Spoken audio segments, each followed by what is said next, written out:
ஆதிகால கருப்பு வெள்ளை திரைப்படங்களை காண மணல் மேடுகளை கொண்ட சினிமா கொட்டகைக்கு வருகை தந்திருக்கும் ரசிக பெருமக்களுக்கு சினிமா கொட்டகையின் அன்பான வணக்கம்.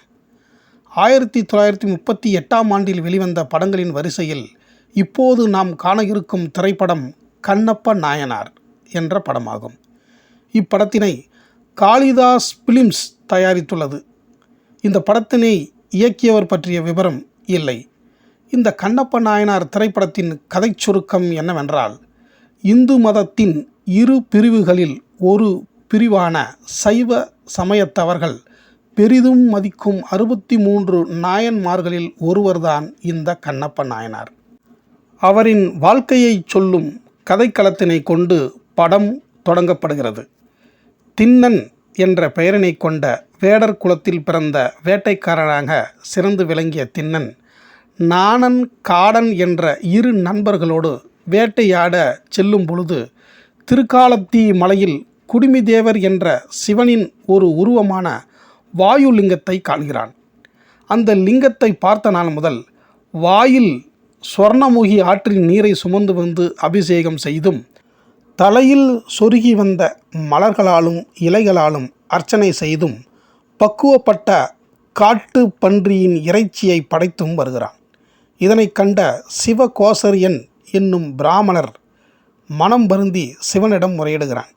நான் உங்களை தூய்மைப்படுத்தி மாலையிட்டு சிறப்பான பலகாரங்களுடன் பூஜை செய்கிறேன். அதை கெடுக்கும் வண்ணம் இந்த வேடன் மிக அசுத்தமாக உங்களை அவமானப்படுத்துகிறானே என்று அந்த பிராமணன் சொல்ல, அந்த பிராமணனுக்கு கண்ணப்பரின் உண்மையான அன்பையும் பக்தியையும் உணர்த்த திண்ணனார் எனப்படும் அந்த கண்ணப்பர் வரும் வேளையில் அந்த சிவனின் ஒரு உருவமான வாயு லிங்கத்தின் வலக்கண்ணில் குருதி வருமாறு செய்தார் சிவன். இதை கண்ட திண்ணன் ஒரு பச்சிலையை இட்டு மருத்துவம் பார்த்தான். குருதி நிற்கவில்லை. உடனே தன் அம்பால் தனது ஒரு கண்ணை அகழ்ந்து எடுத்து அந்த லிங்கத்தின் வலக்கண்ணில் இருக்கும் இடத்தில் வைத்தான்.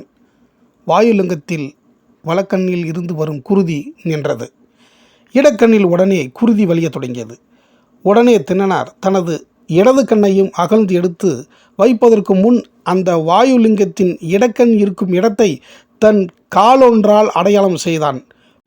பிறகு இடக்கண்ணை அகழ்ந்து எடுத்து அந்த வாயுலிங்கத்தின் இடக்கண்ணிற்கு அடைக்கும் வண்ணம் வைக்கிறான். இப்போது குருதி வலிவது நிற்கிறது.